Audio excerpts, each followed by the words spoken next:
बुद्ध जनों का अनुभव कहता है, सावधान सदा सुखी।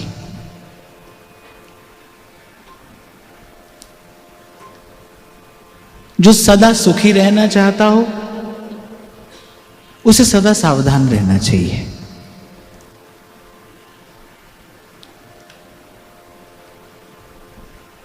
और बहुत अधिक विस्तार न करते हुए एक साधक के लिए, एक उपासक के लिए सावधानी क्या है और असावधानी क्या है, यदि इसका विचार करें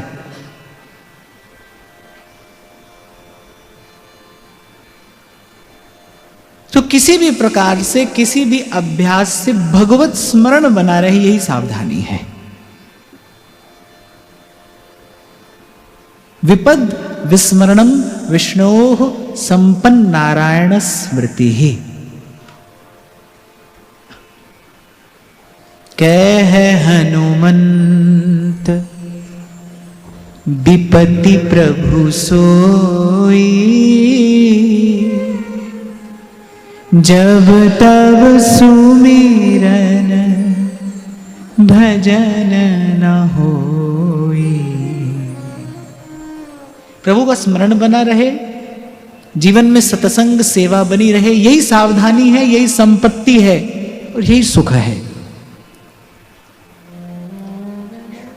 तो जैसा हम कह रहे थे ना, सावधानी हटी और दुर्घटना घटी।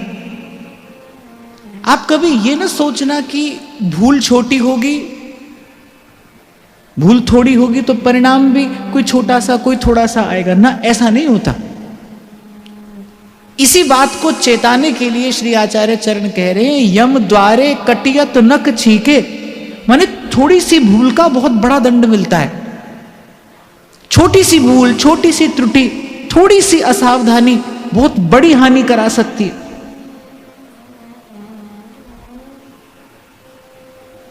और फिर एक और बात मैं यहां पर निवेदन करूं, कभी कभी भूल हमारा स्वभाव बन जाती है।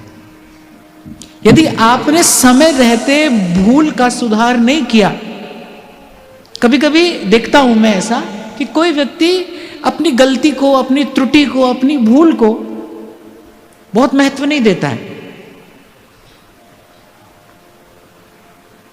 भूल हो जाए चिंता नहीं है, फिर हो जाए कोई बात नहीं, पर आप देखो कहीं भूल आपके स्वभाव में ही ना आ जाए, क्योंकि जब भूल स्वभाव में आ जाएगी फिर आपको भूल भूल नहीं लगेगी, फिर गलती गलती नहीं लगेगी। एक व्यक्ति जिसको झूठ बोलने का अभ्यास हो गया हो, वो झूठ उसके स्वभाव में आ जाता है, फिर उसे झूठ झूठ नहीं लगता, फिर उसे झूठ बोलने से कोई कष्ट नहीं होता, कोई पीड़ा नहीं होती। एक सच्चा व्यक्ति, उसे यदि किसी परिस्थिति वशात अगर कुछ असत्य भाषण करना पड़े तो उसको भीतर बड़ी पीड़ा होती है, बड़ा कष्ट होता है, ग्लानि होती है, क्यों किया मैंने ऐसा।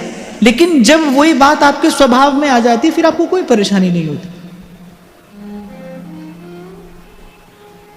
तो भूल तो हो जाती है भाई, होती रहेगी, पर देखना ये सावधानी अवश्य जीवन में रहे कि कहीं भूल हमारा स्वभाव ना बन जाए, असावधानी हमारा स्वभाव ना बन जाए। क्योंकि जो स्वभाव में घुल मिल गया, जो आपके स्वभाव में रच बस गया, उसको फिर दूर करना कठिन हो जाएगा, लगभग असंभव हो जाएगा। इसलिए मैंने कहा बहुत अधिक विस्तार न करें हम इस बात का। तो आपके मेरे लिए सावधानी क्या है कि सतत भगवत स्मरण बना रहे। भगवान भूले मतलब असावधानी हुई, भूल हुई। जितना भी न करने योग्य विचार, न आने योग्य भाव जीवन में आता है, वो कब आता है? जब भगवत विस्मृति होती है तभी आता है। आप खूब ध्यान से देखना, हमारे जीवन में जो भी अनुचित, अवांछित आया है वो कब आया है? जब हम ठाकुर जी को भूले हैं, जब भगवत विस्मृति हुई है तब आया। भगवत स्मरण बना रहे, ये मणिदीप यदि प्रकाशित रहे, फिर कोई अंधकार नहीं है। जब हम अपना कहते हैं,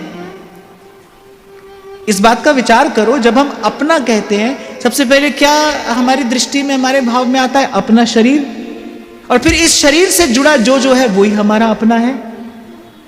मैं तो कई बार विचार करता हूं और आश्चर्यचकित भी होता हूं कि कैसे झूठे संसार का पोषण करने के लिए व्यक्ति कितना छल, कितना कपट करता है, कितना पाप व्यक्ति कमाता है, संसार यही रह जाता है, पाप की गठरी साथ जाती है। पर बात यह है भाई, बिना सत्संग के ये समझाए कौन, बिना सत्संग के ये बतलाए कौन, बिना सत्संग के ये जतलाए कौन। इसलिए प्रथम दिन मैंने आपको निवेदन किया था भाई कि सोए हैं हम, कोई जगाने वाला चाहिए, और कोई समर्थ संत ही जगा सकता है। आपने कभी कभी सोचा है जिसको आप अपना कहते हो, क्या वो अपना है? नहीं है। पर उस अपने को अपना बनाए रखने के लिए कितना छल कपट व्यक्ति करता है, और नाम क्या देता है उसे? नाम देता है कर्तव्य पालन का। नाम उसे कर्तव्य पालन का देता है। भाई मैं माता हूं तो मेरा कर्तव्य है, मैं पिता हूं तो मेरा कर्तव्य है। थोड़ी कड़वी बात मैं आपको कहने जा रहा हूं, पर सच्ची है। अगर सब परत हटाकर देखो भाई, कौन माता है, कौन पिता है? ये तो नदी नाव संजोग है, थोड़ी देर के लिए जीव मिलता है फिर बिछड़ता है। यही भगवान की माया भी है, यही कर्म का बंधन भी है। इस झूठे संसार को अपना बनाए रखने के लिए असफल प्रयास करता है, छल करता है, कपट करता है, दिन रात पाप कमाता है, और जिसके लिए पाप कमाता है वो सब यही रहता है, पाप जीव के साथ जाता है, और एक जन्म नहीं अनंत अनंत जन्म जीव के क्लेश का कारण बनता है। इसीलिए संतों ने कहा भाई सावधान सदा सुखी, सावधान। अगर कर्तव्य की ही कोई बात करे ना, धर्म की ही कोई बात करे, तो भाई सबसे पहला कर्तव्य और सबसे पहला धर्म तो आत्म कल्याण है। श्री गीता जी में श्री भगवान अर्जुन से कहते हैं, सब करके भी जो आत्म कल्याण के लिए प्रयास नहीं करता वो आत्मघाती है। आत्मघाती अर्थात आत्महत्यारा।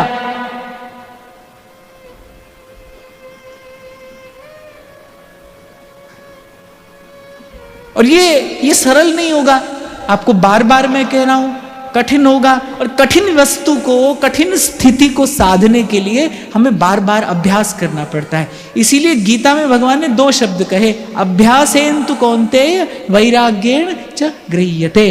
अब सबसे पहले तो अभ्यास। इंद्री लगी है अपने स्वार्थ में, जो मन को भा रहा है उसी को खाने, कमाने और इकट्ठा करने में व्यक्ति लगा है। इंद्री लगी है अपने स्वार्थ में। कल विराम के समय एक छोटी सी बात मैंने आपसे कही थी, 2 बात जीवन में आए। कौन सी? एक सेवा और एक संतोष। सेवा से ही संतोष आएगा, सेवा से ही ये जो मन लगाए स्वार्थ में, ये परमार्थ की ओर चलेगा, ये परमार्थ में लगेगा। और श्री नागरीदास जी कह रहे हैं, और जिन संत की वाणी मैं आपको सुना रहा हूं ये अनन्य भजन रसिक हुए, अर्थात जीवन में भजन के अतिरिक्त कुछ नहीं किया।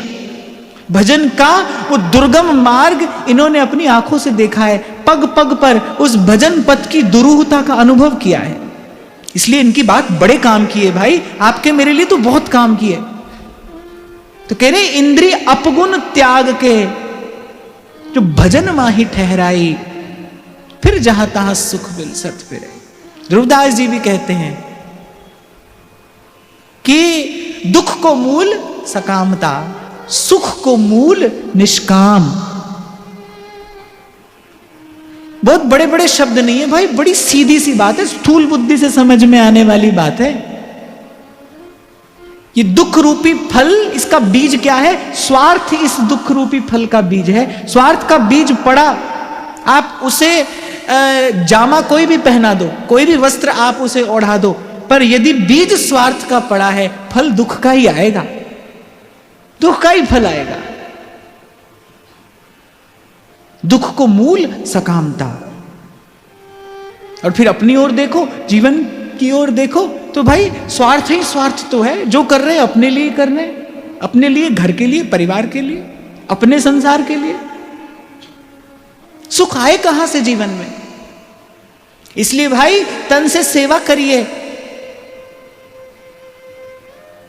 और मन ही प्रेम रस भेव, और सत्संग से विवेक प्राप्त करके विचार करिए, देखिए। देखिए कि जितना भी आज तक मन को दिया, मन तो अतृप्त का अतृप्त ही रहा। आप उसे भोजन कहेंगे जिसको खाने के बाद भूख ही ना मिटे? वो कैसा भोजन है जिसको खाने के बाद भूख ही नहीं मिट रही? वो तो भोजन का भ्रम है, वो तो भोजन के नाम पे कोई छल हो सकता है, वो तो कोई प्रवंचना हो सकती है, पर वो भोजन नहीं है। सब कुछ तो दिया मन को, थोड़ा घना देते रहे, पर मन की अतृप्ति ज्यों की त्यों। और ये कोई एक जन्म का किस्सा खेल कहानी नहीं भाई, जन्म जन्म का, जन्म जन्म हम जन्म बिगाड़े, इसी के लिए बिगाड़ा।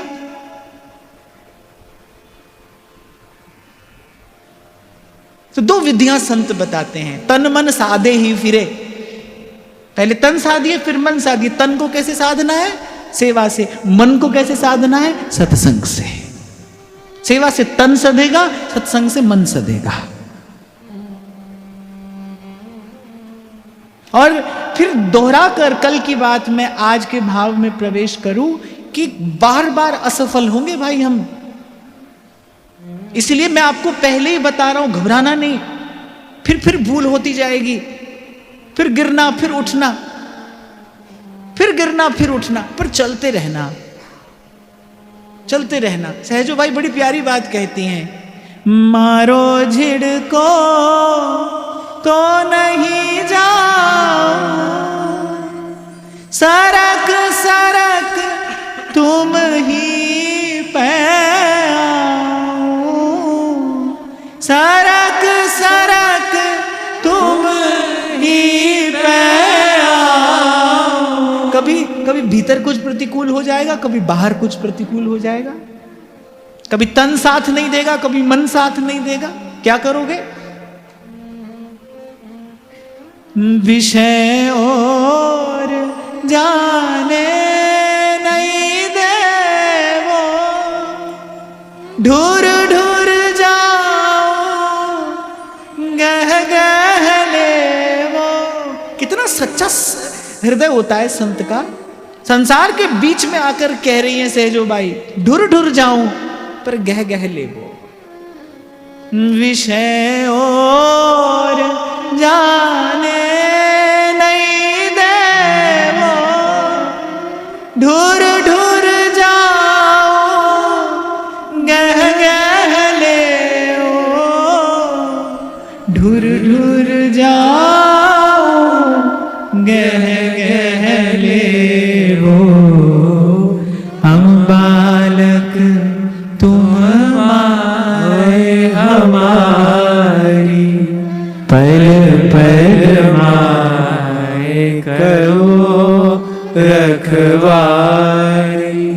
हम बालक तुम माए हमारी, पल पल माए करो रखवारी। फिर कहते हैं, भजन बल इंद्री हाथ जो पुरिबो करी है भाव, सब गुण वस्तु विलो की है, नव नव चित चित चार। देखो सेवा तो आप तन से करोगे, पर मार्जन उससे मन का होता है, शुद्धि उससे अंतःकरण की होती है। मैं कई बार आपको कहता हूं ना, जिस मार्ग पर आप और मैं चल रहे हैं, इस मार्ग पर सबसे बड़ी सिद्धि है क्या?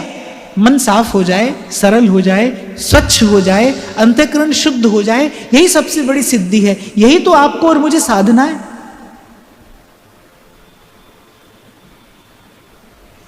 ये जो करना है, अंततः करना किस लिए है? कबीरा मन मैला भया जामे बहुत विकार, ये मन कैसे धोइए संतों करो विचार। ये विचार करिए, ये कैसे साफ हो, ये कैसे निर्मल हो।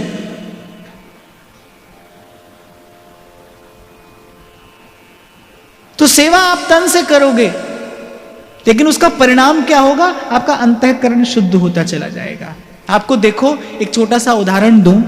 श्री महाप्रभु जी के बाल सखा थे श्री छबील दास जी। अब वो कोई ऐसे शास्त्र पुराण आदि थोड़ी पढ़े थे, पढ़ते भी नहीं थे।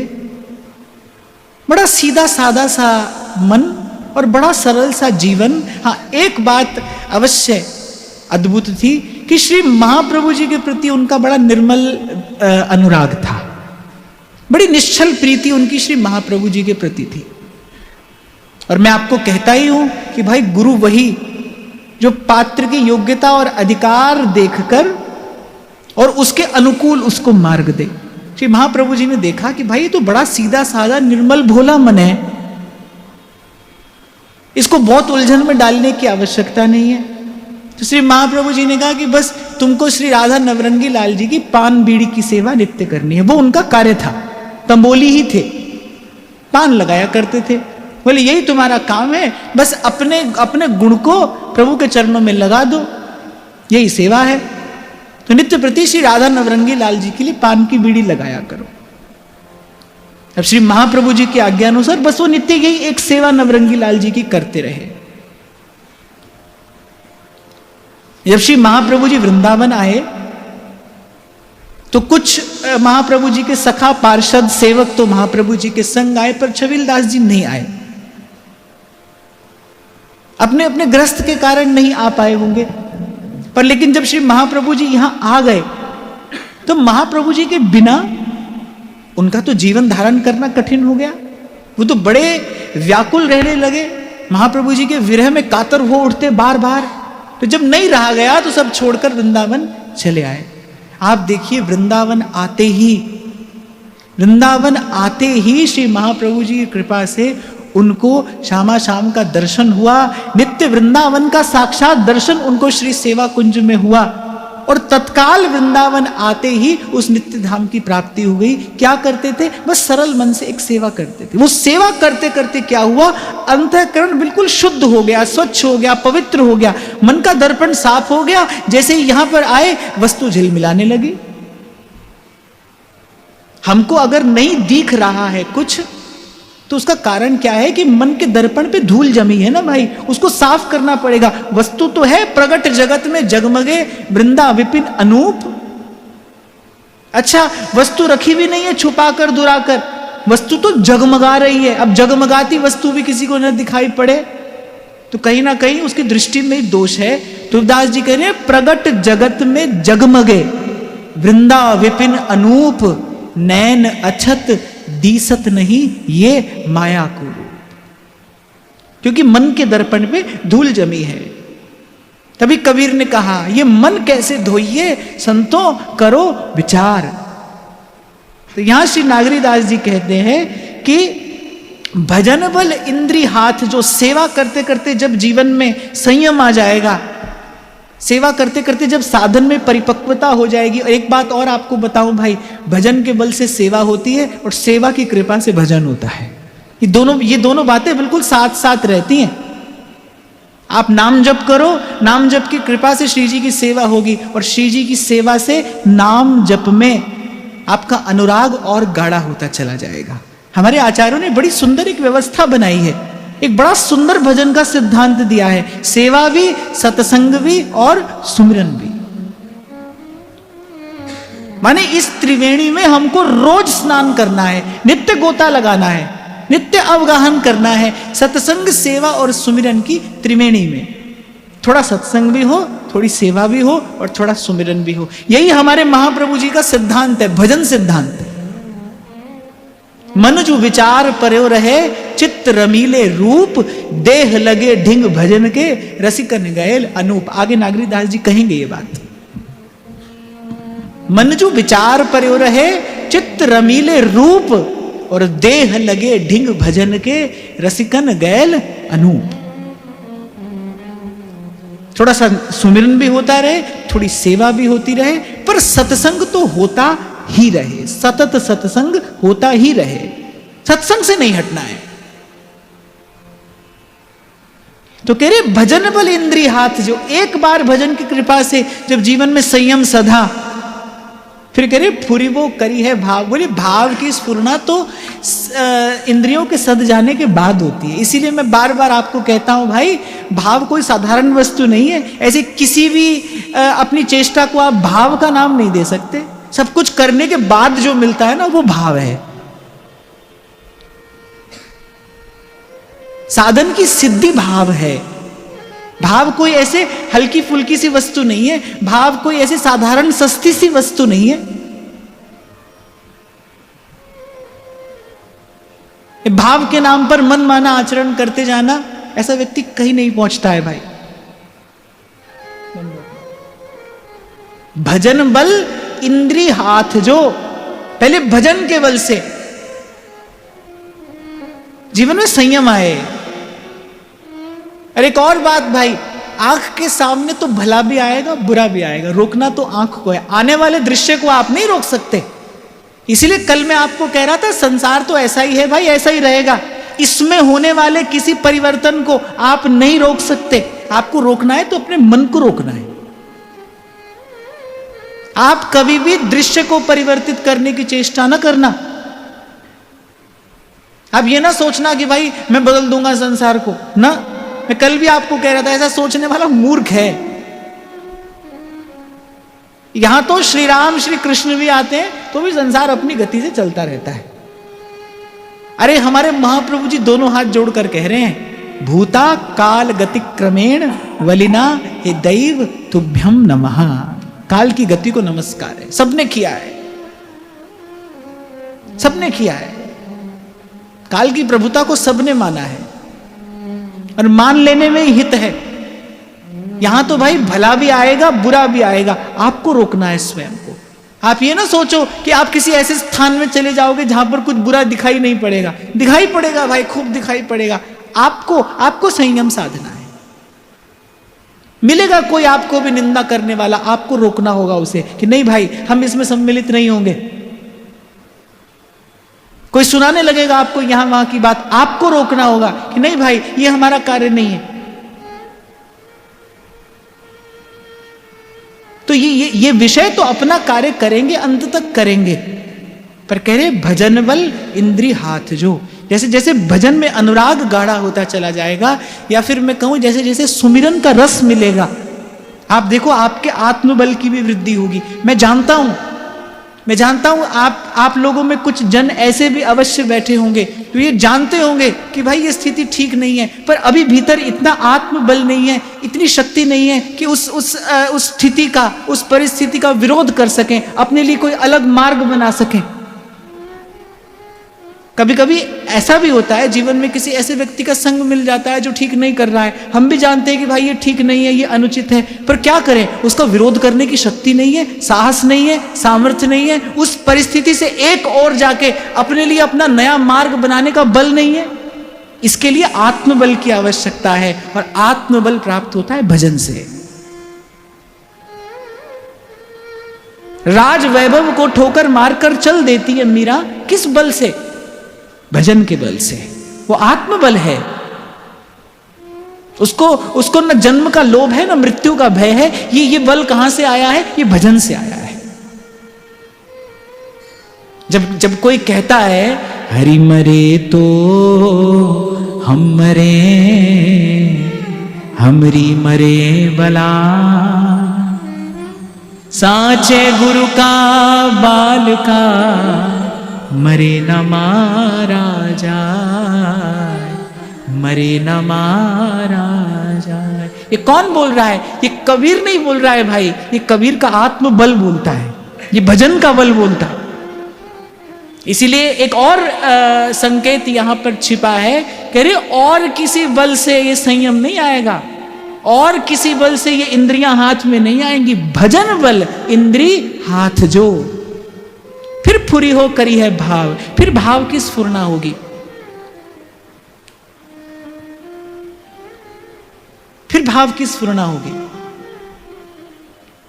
और फिर कहते हैं सब गुण वस्तु विलो की है, नव नव नित्य चित्त चाह। फिर जहां देखोगे वहां गुण का ही दर्शन होगा, फिर दोष दिखाई ही नहीं पड़ेगा।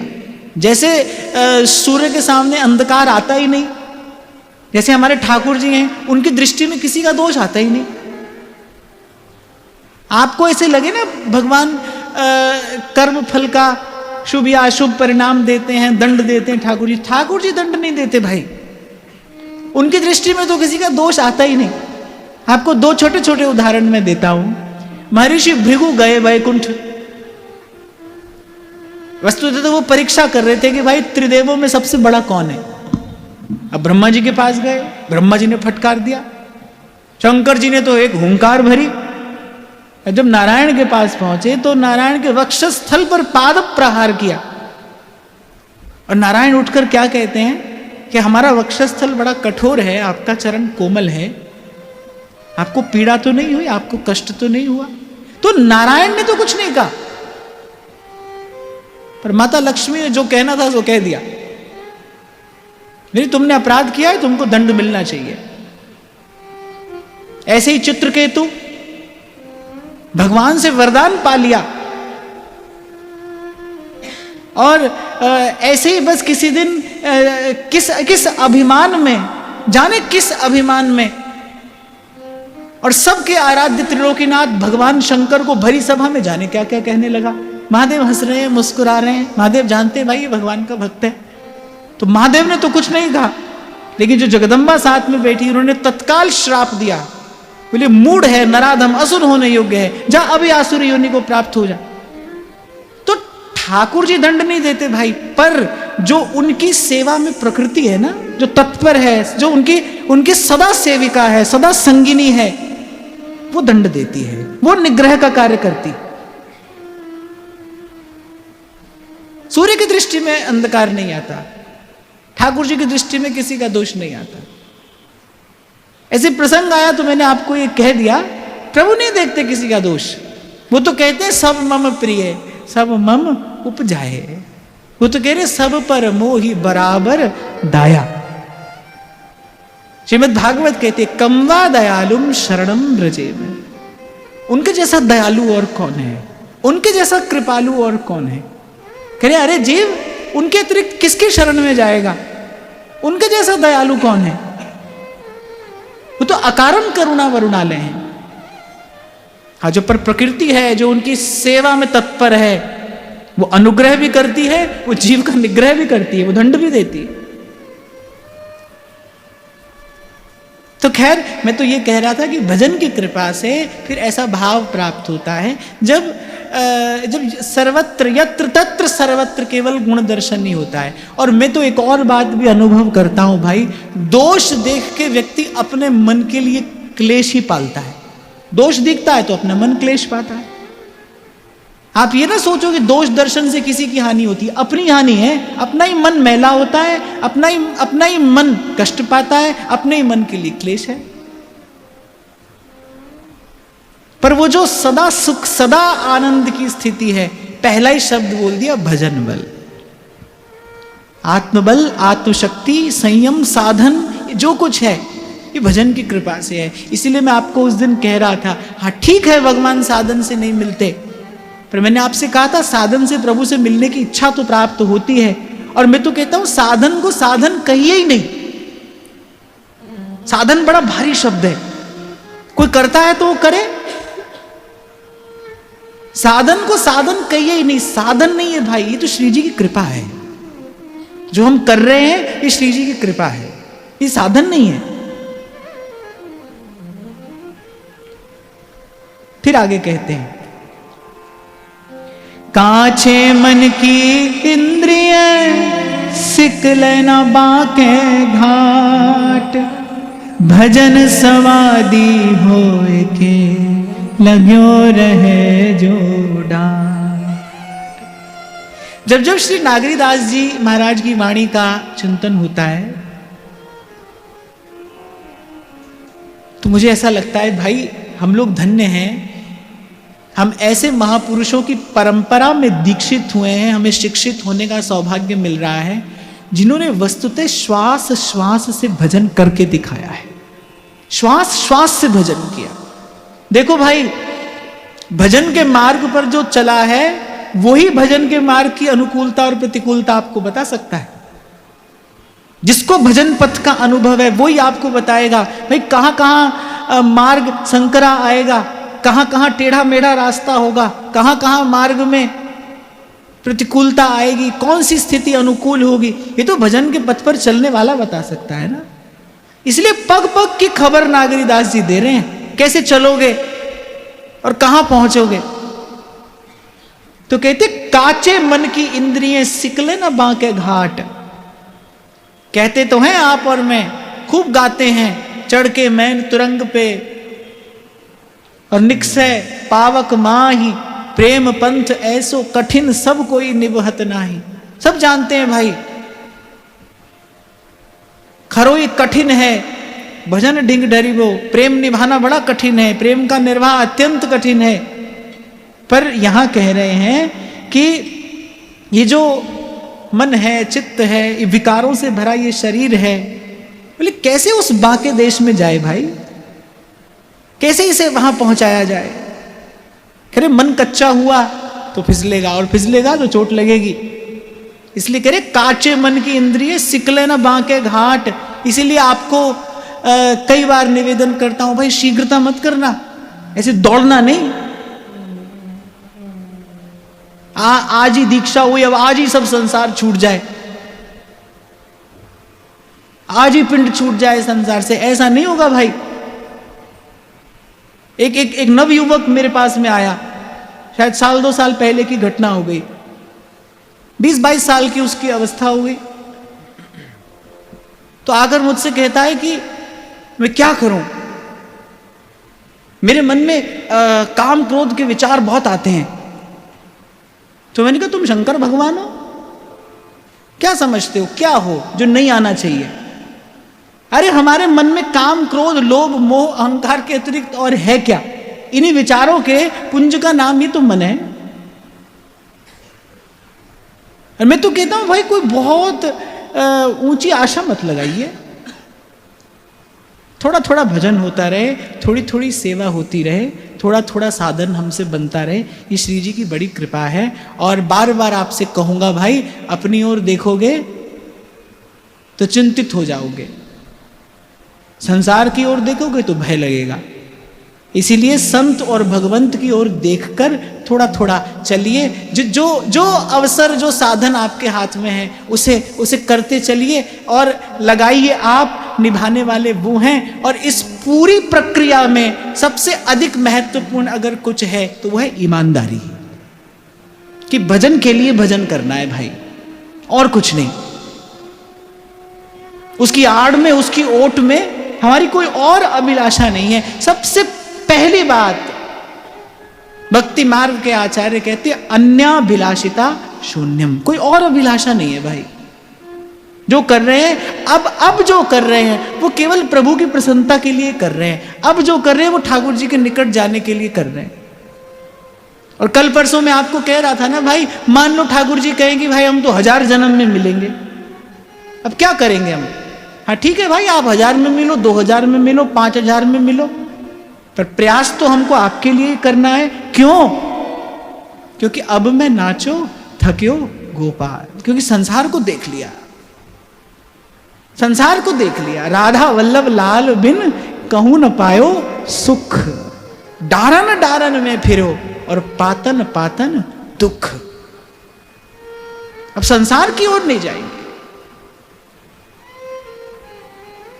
क्योंकि ये जान लिया है प्रभु संतों की कृपा से, हमारी हरि तुम ही सो सुधरेगी, तुम ही सो सुधरेगी।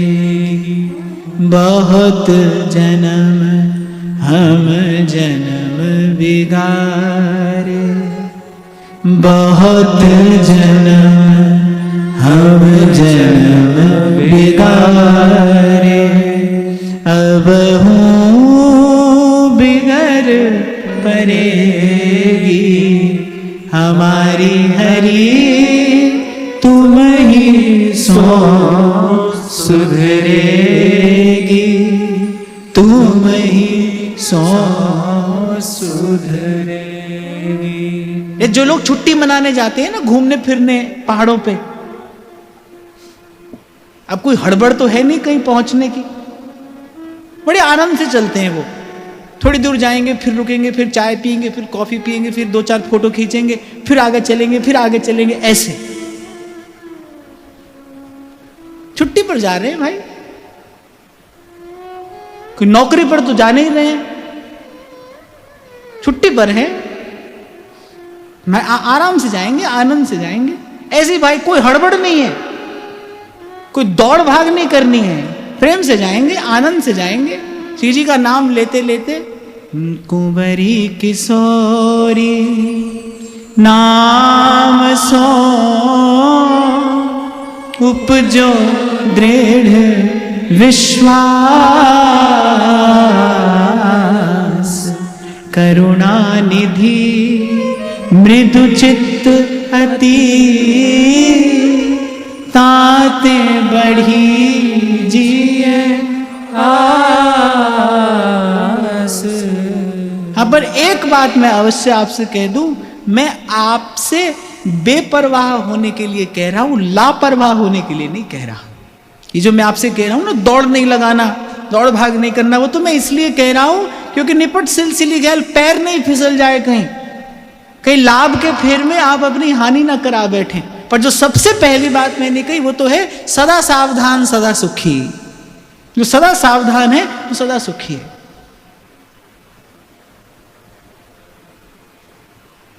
तो मैंने बेपरवाह होने के लिए कहा है, मैंने अकारण की व्यर्थ की चिंता नहीं करेंगे, पर लापरवाह होने के लिए नहीं कह रहा हूं मैं।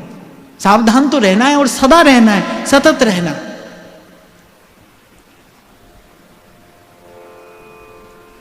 तो कह रहे कच्चा मन रहा तो फिर फिसल जाएगा। कांचे मन की इंद्रिय और सिकले न बांके घाट। सिकले माने, सिकले कहते एकत्रित होने को, और एकत्रित होना अर्थात मैंने मन अगर कच्चा रहा तो आंख कहीं रहेगी, कान कहीं रहेगा, बात कहीं रहेगी। अभी तक तो देखो भाई यही दशा है ना हमारी।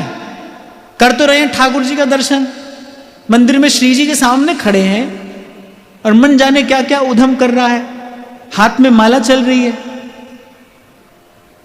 अच्छा, मैंने तो ये भी देखा कई कई बार तो माला चलने का ऐसा अभ्यास हो जाता है कि मुख से दुनिया भर की बकबक होती रहे लेकिन हाथ में माला चलती रहती है। क्या कर रहे हैं? भजन कर रहे हैं। ऐसा मैंने देखा है। सारे संसार की चर्चा हो रही है, मुख से हाथ में माला चल रही है। माला चलने का अभ्यास ऐसा हो गया, खूब बढ़िया माला चलती है, पर आंख कहीं है, कान कहीं है, मन कहीं है। और जबकि सुख कब है? सुख कब है? सुख कहां है? सुख किस स्थिति को कहते हैं? मन क्रम बचन तुम्हारी आशा, ऐसी भक्ति करे दासा।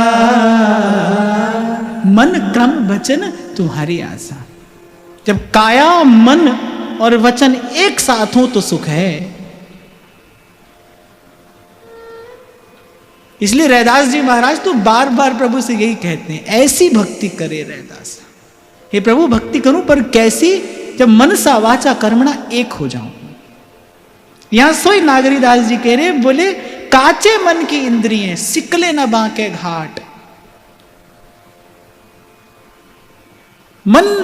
मनसा वाचा कर्मणा एक होना, इसकी बात नागरीदास जी कह रहे। कच्चा मन ऐसा नहीं कर पाएगा। अभी कल शायद ललित बता रहा था मुझे, कोई माला कर रहा था, माला कर रहा है, खूब से हाथ हिल रहा है। किसी ने पूछा कौन सा मंत्र कर रहे हैं? मंत्र? बोले क्या मंत्र कर रहे हैं, क्या नाम जप रहे हैं? तो बोले अच्छा, मंत्र भी जपना होता है? हमने तो ऐसे ऐसे ही करते देखा था, ये तो हमको खबर ही नहीं थी मंत्र भी जपना होता है, कुछ जपना भी होता है साथ में। बड़े बड़े तमाशे दिखाता है भाई मन। इसलिए पहले ही श्री नागरीदास जी ने कहा, जग कौतुक नहीं भूल। यहां तो एक से एक बाजीगर का खेल देखने को मिलेगा आपको। भाई इसी का विचार करके मैं आपको कह रहा था, बहुत दौड़ भाग मत करना। हमारी बड़ी अल्प सी सामर्थ्य है, और ये दौड़ भाग न करना, ये भी मैं किसको देखकर कह रहा हूं? स्वयं को देखकर। क्योंकि दौड़ भाग करने की हमारी सामर्थ्य नहीं है। करोगे तो 2-4 दिन में थक हार जाओगे। यदि दौड़ भाग की तो 2-4 दिन में थक जाओगे, सारी श्रद्धा धरी की धरी रह जाएगी। वृंदावन आए, वृंदावन का आनंद देखा, अब बस आवेग में आवेश में यहां से श्री ठाकुर जी को ले गए अपने घर, पधरा लिया। अब 2-4-10 दिन के बाद मां ठाकुर जी के विग्रह पर धूल जम रही है। बताओ लाभ हुआ कि हानि हुई? भगवत विग्रह की अवज्ञा का अपराध और हुआ। इसीलिए हमारे आचार्यों ने सर्वसम्मति से आज्ञा दी कि भाई घर में या तो श्री चित्रपट सेवा हो या नाम सेवा हो। और जहां तक मेरा विचार है, मैं तो ये कहता हूं कि चित्रपट सेवा हो भी, श्री विग्रह सेवा हो तो भी मैं कहता हूं कि एक हितोपासक के पास में नाम सेवा तो अवश्य रहनी चाहिए। नाम सेवा तो मंदिर में विराजमान होनी ही चाहिए। श्री जी का नाम, श्री महाप्रभु जी का नाम तो विराजमान होना ही चाहिए। हाँ, तो कह रहे भजन सवादी होए के लगे रहे जो टाट। इस बिखरे मन को, इन अत्यंत चंचल इंद्रियों को यदि एकत्रित किया जा सकता है तो किसी विधि कि एक बार इनको भजन का रस चखाया जाए। आंख को भी चखाया जाए, कान को भी चखाया जाए, हाथ को भी चखाया जाए, मुख को भी चखाया जाए। 5 इंद्रियां है ना, शब्द, स्पर्श, रूप, रस और गंध। शब्द का उच्चारण होता है मुख से, स्पर्श होता है हाथ से, रूप का दर्शन होता है आंख से, रस चखा जाता है जिह्वा से, और गंध ली जाती है कैसे? नाक से। अच्छा, इन्हीं 5 द्वारों से संसार प्रवेश करता है। आप देखना, विचारना, संसार का विचार कहां कहां से आता है? इन्हीं द्वारों से आता है। तो कह रहे इन इंद्रियों को भजन का रस चखाइए। आंख को भी, कान को भी, नाक को भी, हाथ को भी और जिह्वा को भी। एक को भी छोड़ा तो वहां से उत्पात हो जाएगा। एक को भी यदि छोड़ा तो, और यदि प्रेम का ही रस चखना है फिर तो नागरीदास जी कह रहे ये सब एक साथ लगे और सर्व इंद्रियां भक्ति रस का आस्वादन करें। इसी का विचार करके हमारे आचार्यों ने ये सेवा की परिपाटी प्रतिष्ठित की। आंख से दर्शन होता रहेगा, मुख से गान होता रहेगा, हाथ से श्री ठाकुर जी के श्री अंग का स्पर्श होगा, हाथ उनकी सेवा में लगेंगे।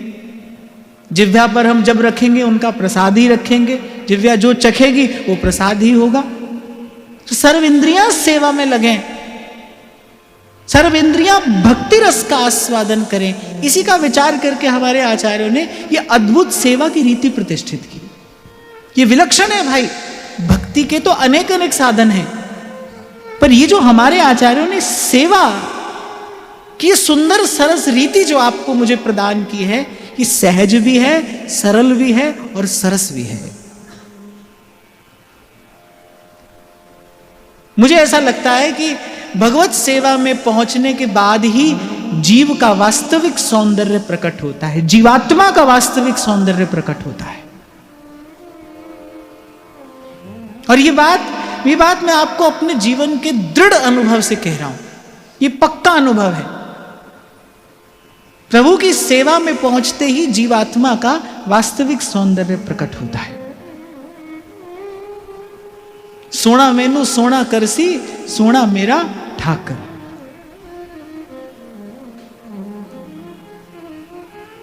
जैसे नमक की खान में कोई भी चीज डाल दो, कुछ समय बाद वो नमक ही हो जाती है। ऐसे ही रसस्वरूप प्रभु के समीप आते ही, रसस्वरूप प्रभु के निकट आते ही, रसस्वरूप प्रभु की भाव से आराधना करते ही, तन मन से सेवा करते ही जीव रसरूप प्राप्त हो। जीव अपने उस रस रूप को प्राप्त कर लेता है।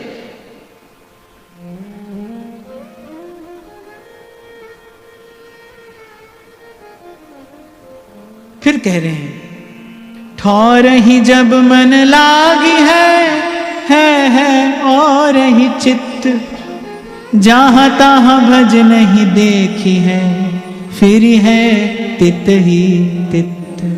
कह रहे एक बार मन को ठिकाना मिल जाए, फिर अली किशोरी जाए कहां अब, अली किशोरी जाए कहाँ, बड़ो ठिकानो पायो सखी में, बड़ो ठिकानो पायो। एक बार मन को ठौर मिल जाए, ये जिन महानुभावों ने ये उद्घोषणा की, खंड खंड हो जाए तन, अंग अंग सत टूक, वृंदावन मत छाड़िए, छाड़ वो है बड़ी चूक। ये किसका परिणाम है?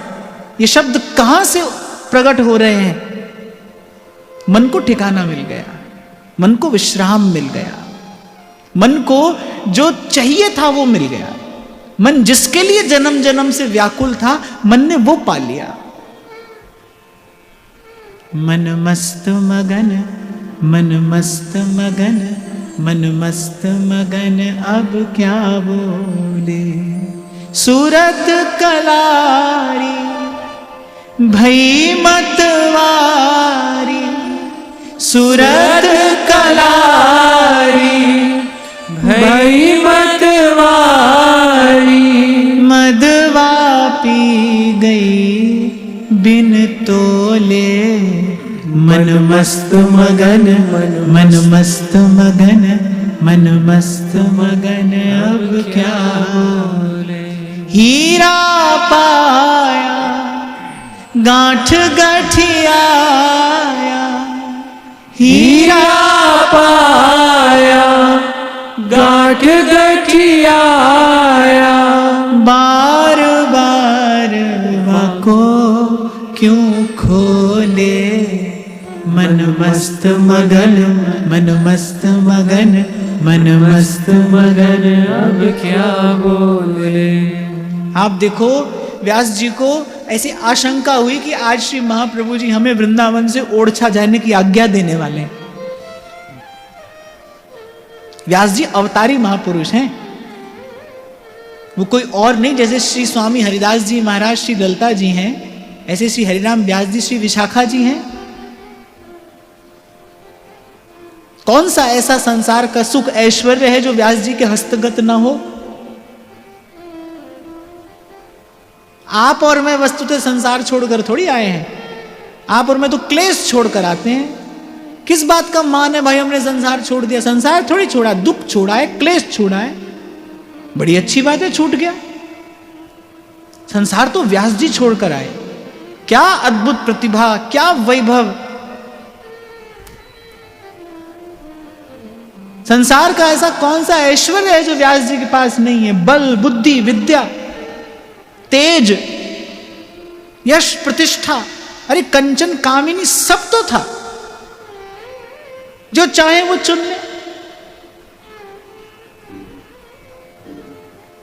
और जब ऐसी आशंका हुई ना कि आज श्री महाप्रभु जी आज्ञा देंगे कि ओरछा चले जाओ, एक एक लता से लिपट लिपट कर रो रहे हैं। क्यों? क्योंकि भाई मन को टिकाना मिल गया है, अब मन नहीं छोड़ना चाहता। इसीलिए तो बार बार आपको कहता हूं भाई एक बार प्रयास करके इस मन को भजन का रस चखा दो। एक बार मन को चस्का लगा फिर छुड़ाए नहीं छूटता। सूरत कलारी भई मतवारी, सूरत कलारी भई मतवारी, मदवा पी गई बिन तोले।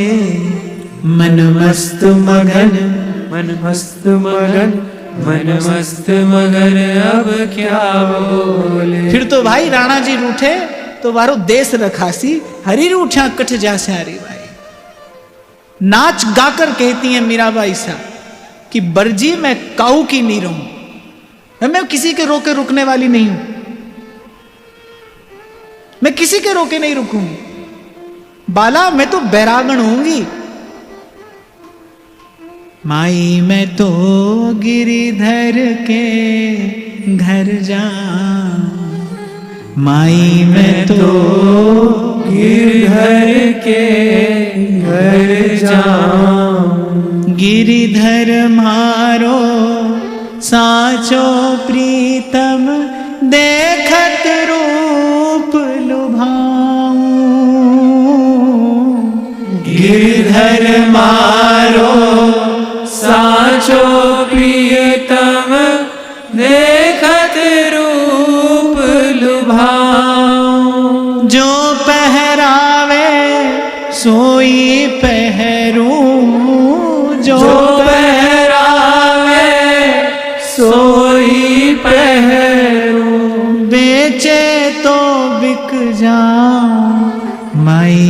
तो गिरिधर के घर जाऊं, माई मैं तो गिरधर के घर जाऊं। मीरा के प्रभु गिरिधर नागर, उन बिन पल ना रहाऊं। मीरा के प्रभु गिरधर नागर, उन बिन पल ना रहाऊं।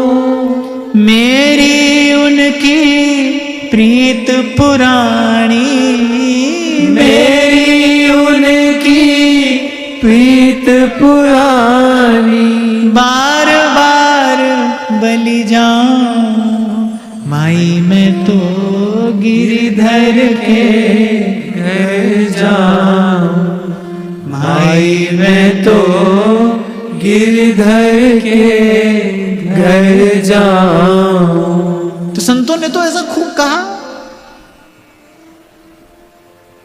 जहां को है जहां सो मन मान्यो। मन माने की बात है भाई, मन को मना लीजिए एक बार मन को भजन का रस चखा दीजिए। एक बार ये अमृत बिंदु ये मन चख ले।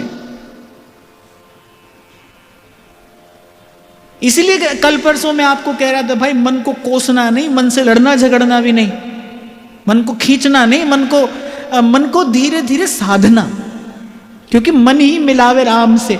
मन मर गया तो फिर प्रभु से मिलेगा कौन? मन ही मिलावे राम से। एक बार मन को ठिकाना मिल जाए बस, और सुहाएगा भाई, मन को भजन सुहाएगा, क्योंकि मन को जन्म जन्म से इसी की खोज है, इसी के लिए मन व्याकुल है। जानता नहीं, पहचानता नहीं, वही कार्य बस आपको मुझे कराना है। इसीलिए बार बार व्यासपीठ से आपको निवेदन किया जाता है भाई, अपने मन को सुनाना, अपने मन को बताना, अपने मन को जगाना, अपने मन को समझाना। संतों ने अपने मन से ही बात की, रे मन रसिकन संग बिन रंच न उपजय प्रेम, या रस को साधन यह है और करो जिन नेम। रे मन श्री हरिवंश भज, जो चाहत विश्राम, जिहि रस बस ब्रज सुंदरिन, छाण दिए सुख धाम।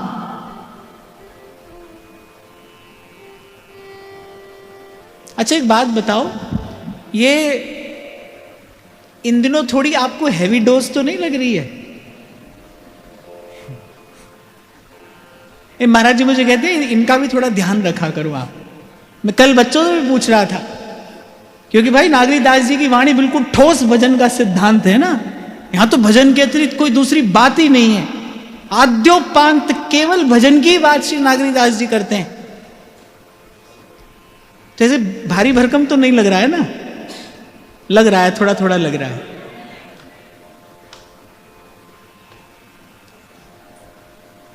चलो थोड़ा मस्त मगन करते हैं ना।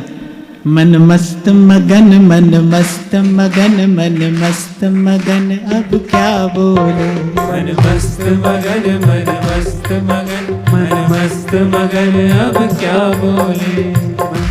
हीरा पाया गांठ गठिया, हीरा पाया गांठ गठियाया, बार बार मको क्यों खोले। मन मस्त मगन, मन मस्त मगन, मन मस्त मगन, अब क्या बोले। मन मस्त मगन, मन मस्त मगन, मन मस्त मगन, अब क्या बोले। पर भाई मुझे लगता है कि हमको वृंदावन धाम मिला है, लाडली लाल विराजमान है, रसिक संतों की सन्निधि है। अब यहां अगर भजन की बात नहीं होगी तो फिर कहां होगी? आप लोगों ने मुझसे यहां वहां दिल्ली बंबई में भी कथा सुनी है, पर भाई जो बात हम यहां कह सकते हैं वो अन्यत्र नहीं कही जा सकती है। और मुझे तो ऐसा लगता है कि जैसे व्यास जी कहते हैं ना, व्यास भक्ति को फल लयो वृंदावन की धूर। और मैं केवल कह नहीं रहा हूं, नित्य प्रति अनुभव भी करता हूं और श्री जी का धन्यवाद भी करता हूं। जो किया आज तक उसका फल हमको ये वृंदावन का सत्संग मिला है। ये सत्संग है भाई।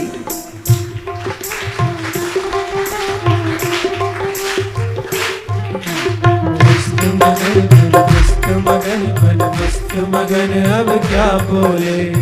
सूरत कलारी भई मतवारी, सूरत कलारी भई मतवारी, मदवा पी गई बिन तोले। मन मस्त मगन मन मस्त मगन मन मस्त मगन अब क्या बोले। मस्त मगन मन मस्त मगन मन मस्त मगन अब क्या बोले। कहत कबीर सुनो भई साधो, कहत कबीर सुनो भई साधो, कहत कबीर सुनो भई साधो, कहत कबीर सुनो भई साधो। साहेब मिल गया तिल ओले। मन मस्त मगन मन मस्त मगन मन मस्त मगन अब क्या बोले। मन मस्त मगन मन मस्त मगन मन मस्त मगन अब क्या बोले। चलो कबीर जी की बात का उत्तर देते हैं। कबीर जी कह रहे ना मन मस्त मगन अब क्या बोले। बोले बिना तो नहीं रह सकते भाई। आप देखो, आप भले चुप हो जाओ पर मन तो बोलता रहता है ना।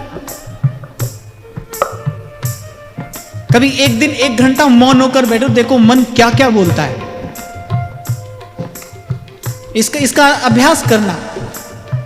या भाई 1 घंटा आज मौन रहेंगे, आप देखो उस समय मन क्या क्या बोलता है। मन तो सतत बोलता है। तो कबीर जी पूछ रहे मन मस्त मगन अब क्या बोले।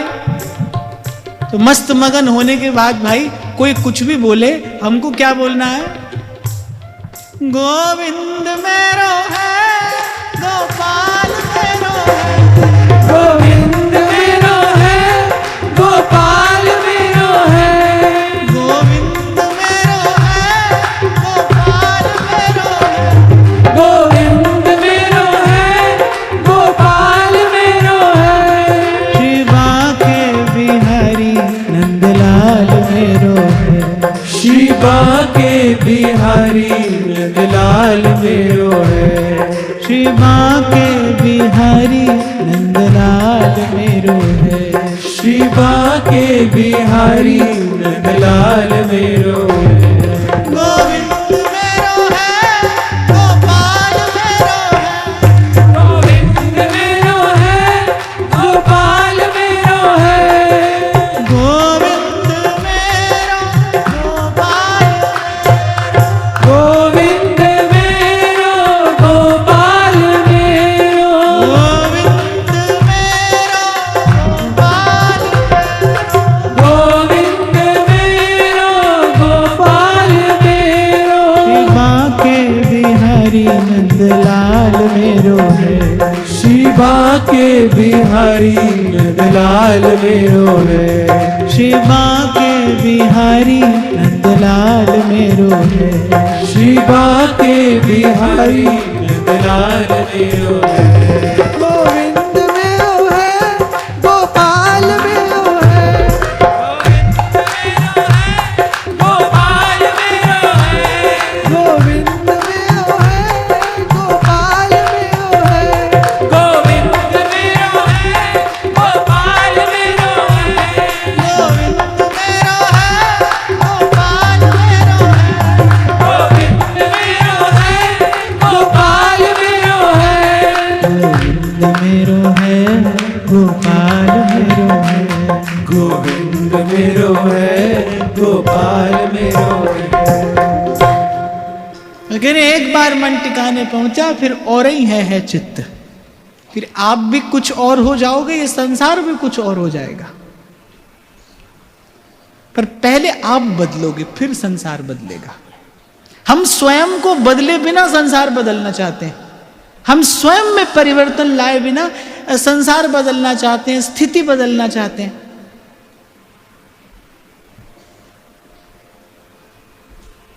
पर संत कहते हैं भाई दृष्टि बदलती है पर उसके साथ ही सृष्टि बदल जाती है।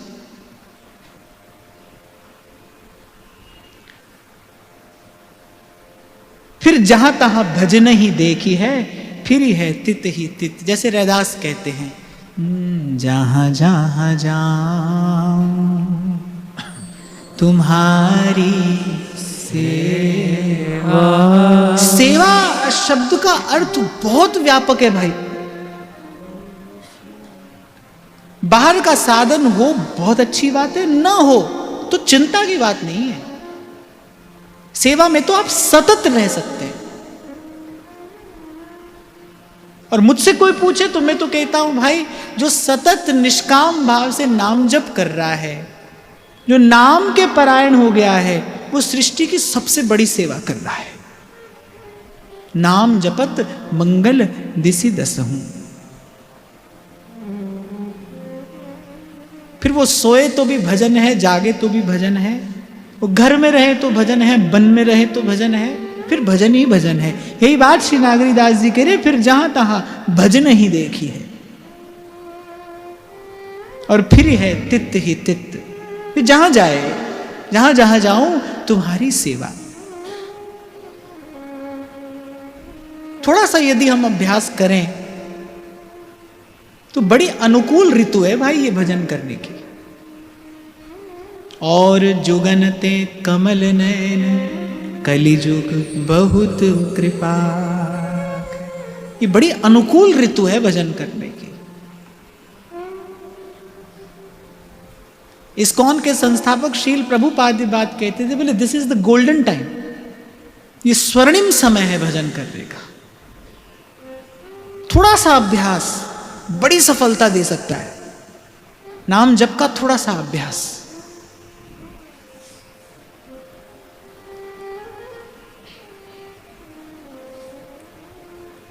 रंचक घट में संचरे और तन मन कंचन होए।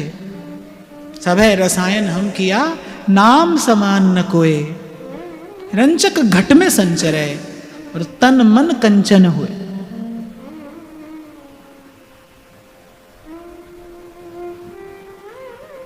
मैं तो बार बार, अनेक बार, हर एक बार आपको एक ही बात कहूंगा भाई।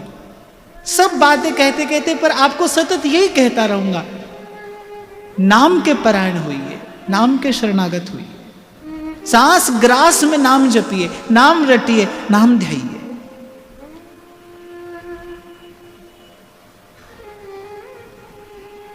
कब तक एक स्थान से बचकर दूसरे तक पहुंचोगे, दूसरे से बचकर तीसरे पर? यही बात मैं आपको निवेदन कर रहा हूं भाई। बाहर तो ये संसार, ये स्थिति ऐसी रहेगी।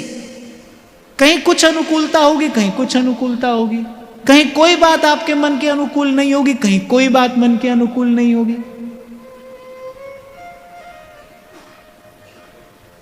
प्रजा को लगता है राजा सुखी है, राजा को लगता है चक्रवर्ती सम्राट सुखी है। पर कबीरा सब जग निर्धना और धनवंता नहीं कोई।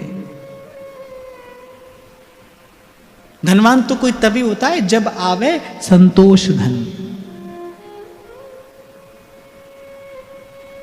और संतोष का अनुभव, संतोष कहीं से आएगा नहीं भाई। संतोष होगा तो फिर वो तो आज अभी यही हो जाएगा। संतोष के लिए आप सोचो भाई ये स्थिति आएगी तो संतोष होगा, फिर आप बड़ी भूल कर रहे हो। इसीलिए कल मैंने कहा था, विवेक से, विवेक युक्त विचार से संतोष का अभी अनुभव किया जा सकता है।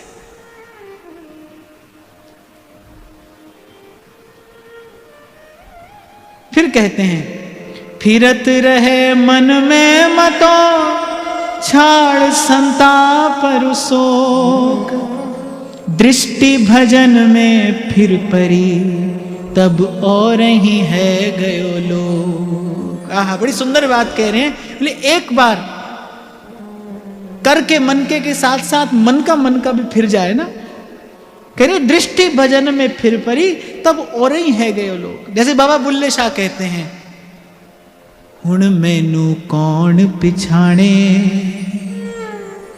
निम हो गई होर दिहो। दृष्टि भजन में फिर परी।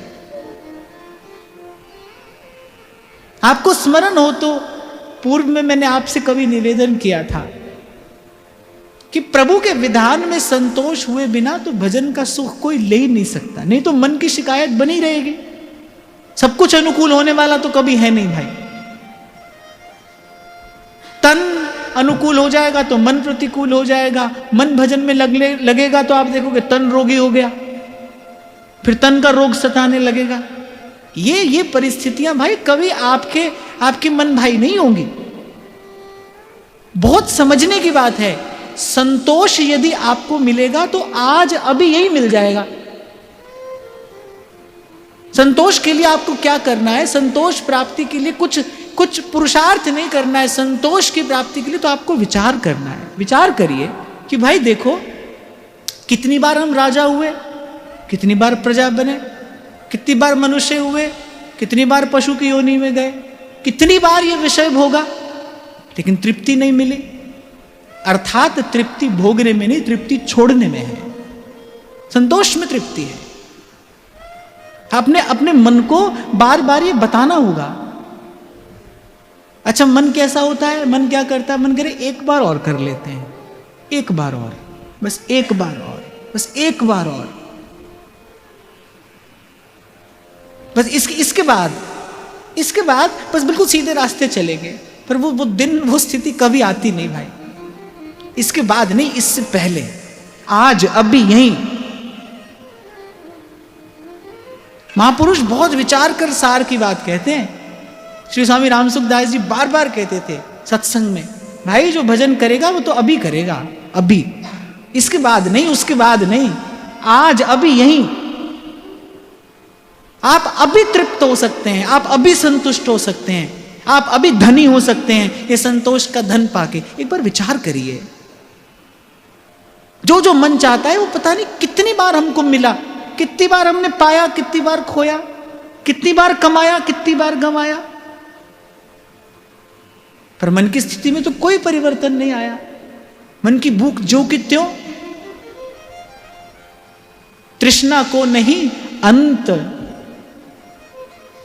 विचार कर संत कहते हैं, अब तो कृपा करो सब संत, अब तो कृपा करो सब संत। अच्छा, मुझे तो संतोष में एक और शब्द का भी दर्शन होता है, संत और तोष।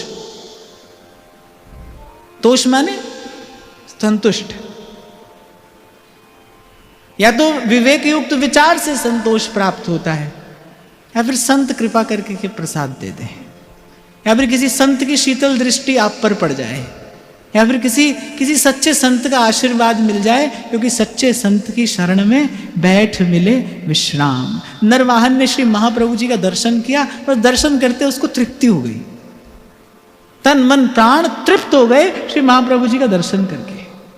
व्यास जी ने महाप्रभु जी का दर्शन किया, दर्शन करते ही सब प्रश्नों के उत्तर मिल गए, सब पोथी जाकर जमुना जी में बहा दी। तृप्त हो गया मन, देखकर ही तृप्त हो गया। तो या तो संत से विचार लेकर, संत के संग से विवेक प्राप्त करके संतोष का अनुभव करिए, और या फिर कभी कृपा हो जाए, अहेतु की कृपा प्रभु की हो जाए, किसी सच्चे संत की शीतल दृष्टि आप पर पड़ जाए और मन संतुष्ट हो जाए। ऐसा भी होता है, ऐसा भी होता है, ऐसा भी हो सकता है, पर ये तो अहेतु की कृपा है, कब किस पर हो कहा नहीं जा सकता। क्योंकि भाई ये तो इस सारे अस्तित्व का सत्य है, एक अटल सत्य है। जो प्राप्ति किसी को अनेक अनेक कठिन पुरुषार्थों से होती है, वो कभी कभी किसी की एक कृपा दृष्टि से हो जाती है। किसी की एक कृपा भरी दृष्टि पड़ती है, दया भरी दृष्टि किसी की पड़ती है, और कमल कर जिन अभय दीने कर्म बंधन सब कटे, जीव मुक्त हो जाता है, तृप्त हो जाता है। यलब्धवापमान सिद्धो भवति, अमृतो भवति, तृप्तो भवति, आत्मा रामो भवति। ऐसा भी होता है। कोई एक क्षण आता है और बस ऐसे ही कोई आपको निहाल कर देता है। सतगुरु मेरे कीता कमाल जी, इसी को कमाल कहते हैं। क्या से क्या हो गए आप एक क्षण में। सतगुरु मेरे कीता कमाल जी, शहनशाह बनाया मैनू शहन